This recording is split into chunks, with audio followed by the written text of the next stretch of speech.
Our family's gone through so much. I'm like, how much more can we take, God? Like, it just feels very overwhelming right now.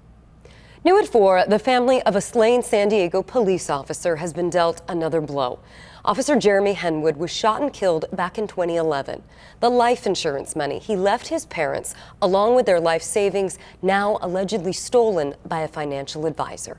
I spoke with Officer Henwood's sister about the recent turn of events and what the family is trying to do to keep their father in his home.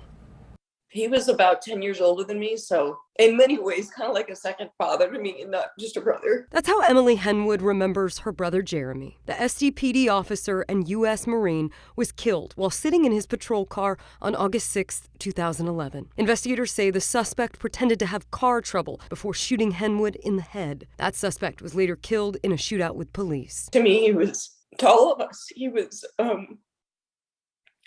part of us. Just minutes before Henwood was shot, surveillance video at a McDonald's in City Heights captured him buying a young man who didn't have enough money some cookies. The two smiling and chatting for a few minutes before Henwood walks out, his last act of kindness. He was just a really good guy, kind of, give you the shirt off his back. Henwood left all of his life insurance to his parents, who Emily says invested it with a financial advisor in their hometown of San Antonio, who they considered a family friend.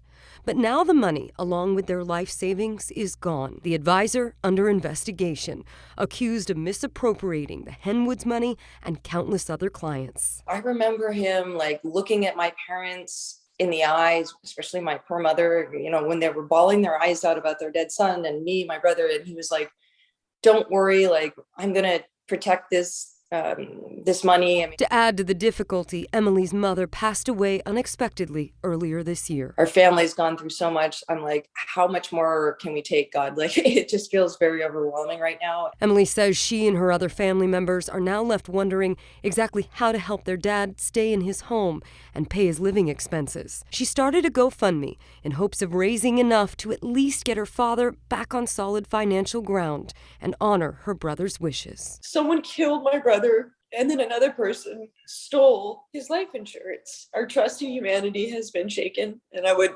really like to believe that there are more good out there than there are evil. Now, if you'd like to donate to the Henwood family, you can find a link to the GoFundMe on our website, 10news.com.